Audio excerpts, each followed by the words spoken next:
राय नमः। श्री सरस्वत्यै नमः। श्री गुरुचरण कमलेभ्यो नमः। अथ महालक्ष्म्याष्टकम्।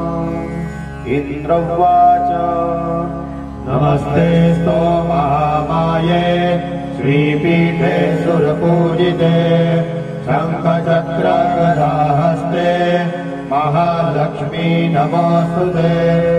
नमस्ते करुणारूढे कोलासुरभयङ्करी सर्वपापहरे देवी महालक्ष्मी नमोऽस्तुते। सर्वज्ञे सर्ववरदे सर्वदुष्टभयङ्करी सर्वदुःखहरे देवी महालक्ष्मी नमोऽस्तुते। सिद्धिबुद्धिप्रदे देवी भुक्तिमुक्तिप्रदायिनी मन्त्रभूते सदा देवी महालक्ष्मी नमोऽस्तुते। आद्यन्तरहिते देवी आद्यशक्ति महेश्वरी योगदे योगसम्भूते महालक्ष्मी नमोऽस्तुते।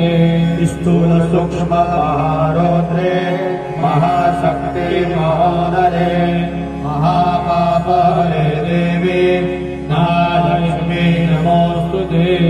पद्मासनस्थे देवी परब्रह्मस्वरूपिणी परमेशी जगन्माता महालक्ष्मी नमोऽस्तुते।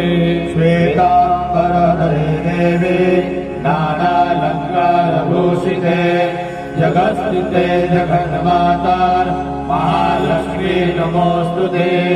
महालक्ष्म्यष्टकं स्तोत्रम् यः पठेत् भक्तिनात्मनः सर्वसिद्धिमवाप्नोति राज्यं प्राप्नोति सर्वदा।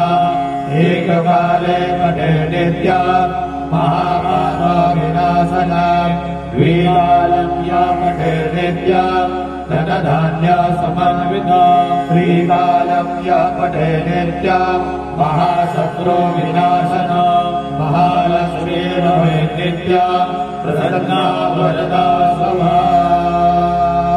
विजयेन्द्रदः महालक्ष्म्यष्टकम्। बोलिए जगदम्बे मां।